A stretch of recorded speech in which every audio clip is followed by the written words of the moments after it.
tuned in to TeshTalkTV. I'm Tesh Beckham. Please make sure that you subscribe to my channel, and I hope that you just enjoy every video that I ever make. And even if you don't, hopefully you'll learn something and can pass something on to someone else. Always appreciate comments, of course, as long as they are respectful. If you don't have anything positive to say, then don't say it. Please excuse the hair and the voice. As I stated on my previous video, I was a little under the weather, and this is the result of that. So this video will be part 2 of my initial video talking about my childhood and once I actually arrived to Florida. So I was very happy and excited about being here and having a new family, I guess. And one of the things that I remember was a jewelry set. I'm not sure if I even spoke about that in my previous video. If I did, please excuse me, but I'm going to repeat it now.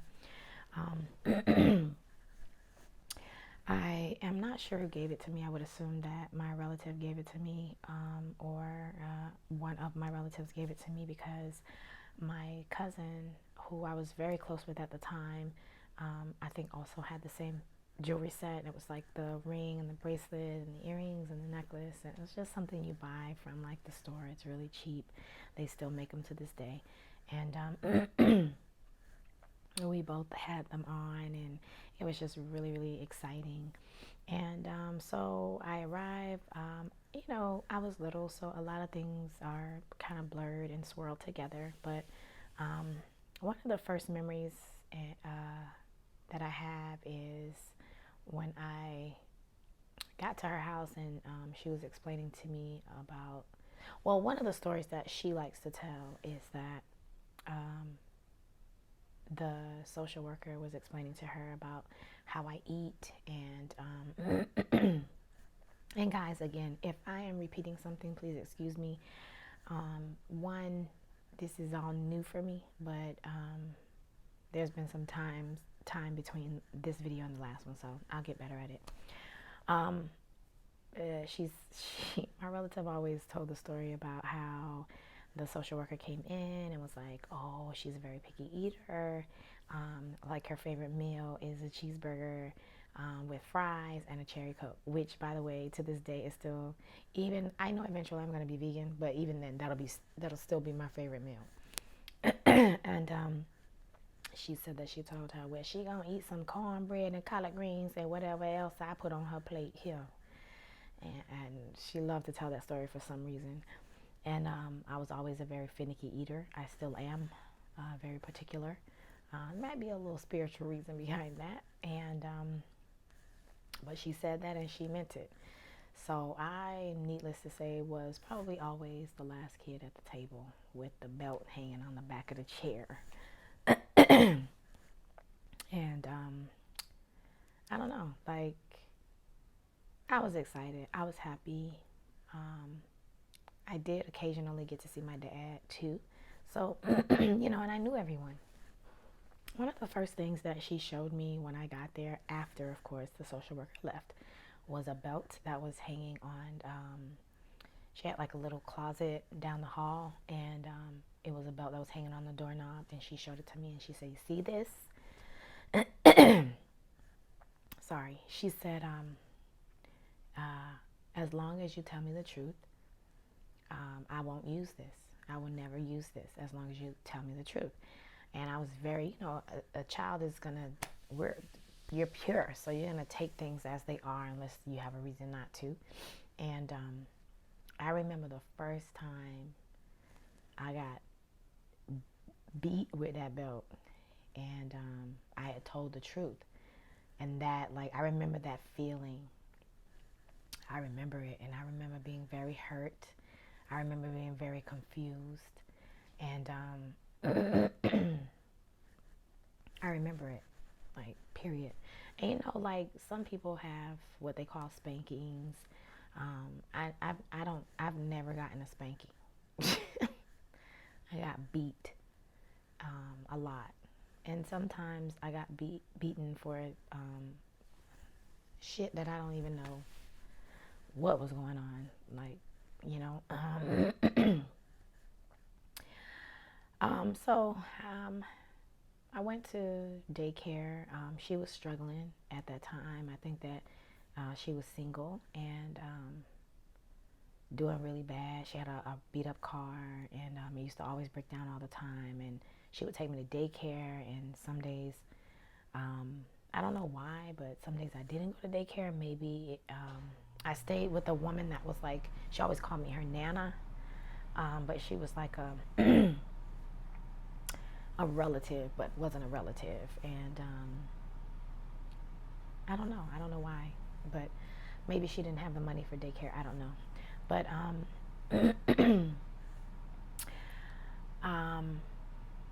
for the most part, I was okay. I was happy. I got beaten a lot. I remember while I was still in daycare. I probably came here when I was like 3 or 4, and I remember spending the night at I guess a friend of the family's house. They had kids, and we were visiting, and the kids begged for me to stay, and she let me stay. And everybody always loved my hair, and she gave me a speech about not letting anyone play in my hair. I have a relaxer, so this is not what my real hair looks like. No one ever believes that. But my hair was like this big, like literally, and it's a big afro, and very, very hard and difficult to manage. It's like sheep wool.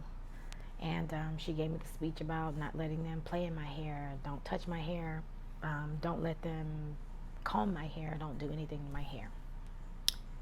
Please. I was so excited, and I was a little ditzy, probably because of how I was being raised, and gullible, and they played in my hair. So I remember that too. They used soap that we were supposed to be bathing with. You know how you put all the kids in the tub together, and the girls wanted to play in my hair. And the next morning, she was always late, and I always tell people that I get that from her because I know I didn't get it from my parents. But because I'm always late, I'm changing that though. And when she opened the door, my hair was like matted on my head, and it was like this and that, and I don't remember how she reacted. I just know I was in trouble, and I remember she started beating me at the door, and they lived upstairs. She was just whacking me, and I don't know how, but some kind of way I fell down the stairs. So I fell down a flight of stairs, and we were on our way to daycare. And when she got me up, when she went down where I was, and she got me up, she said, we got in the car, and she looked over at me and she said, "You all right?" And I said, "Yes." And once I said that, she beat my ass again in the car. I don't remember how the rest of that day went because I don't know. I just remember always being very nervous. I remember always trying to figure out if what I was saying was okay, if how I was walking was okay, if I put my clothes on right, because it just didn't matter to her. Like if it was twisted like this and she wanted it straight, but tomorrow it could be twisted like this, and that's not a problem. It's just didn't know with her. And just remember being that might be why I hold all my stress in my shoulders. I just remember always being tense, like right here.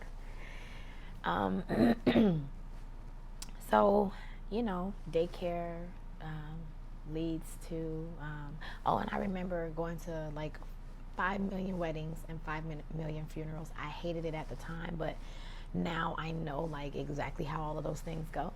So I kind of appreciate that. It's such a bittersweet life and memory and reflection for me.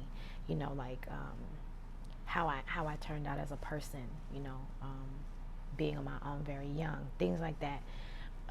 I like who I am as a person. I'm a good person. I have a good heart. You know, sometimes I'm opinionated, very blunt with my words, but at the end of the day, and like anybody I love, I'm ride or die all day. I got you all day. And you know, I have had my friends for years, and I feel like that's a reflection of who I am as a person. And you know, I like that I'm a real person. I like that I'm gonna be me.